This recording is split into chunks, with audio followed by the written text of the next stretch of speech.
The President of Ireland.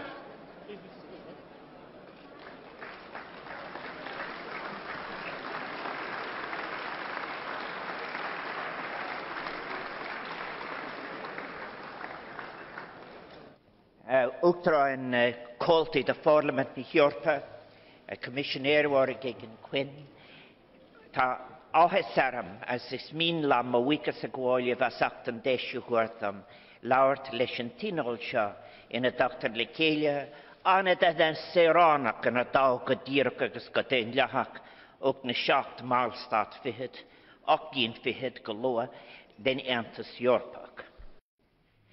I very much welcome the increase in influence and decision-making powers that the European Parliament has won in relation, for example, to the multi-annual budgeting process. It was a power that the Parliament did not have when I visited here as Minister and as President of the Council of Culture Ministers in 1996. And I wish you well in discharging that responsibility on behalf of the citizens of Europe. We cannot ignore the fact that European citizens are suffering the consequences of actions and opinions of bodies such as rating agencies, which, unlike parliaments, are simply unaccountable.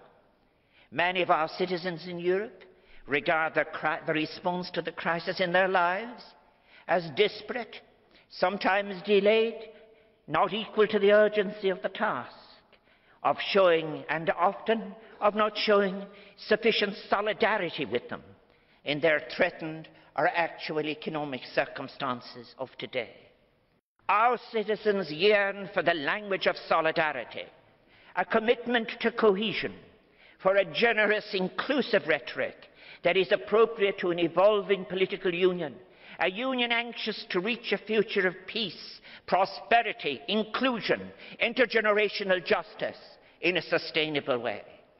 And this is a serious challenge, not least because if we were to fail, we run the risk of an economic crisis leading to a crisis of legitimacy for the Union. And a first and urgent task must be to get Europe back to sustainable and fulfilling employment and a return to real growth. There is nothing more corrosive to society and more crushing to the person than endemic unemployment, particularly among the young. With 26 million people across the Union without work, 5.7 million young people, 115 million people in our Union at risk of poverty and social exclusion. We simply cannot allow this to continue. We need new, substantive, pluralist political economic models and an emancipatory discourse to deliver them, and I suggest that this is possible. Because the dominating model and its method defines not only discourse but policy options, there is an urgent need now for new models of connection between economy, society and policy. They are essential for genuine pluralist choices in policy, not to speak of democratic accountability and relevance to our contemporary problems. The problems of Europe are not simply technical, and certainly not solely amenable to solution by technocratic measures at the expense of democratic accountability.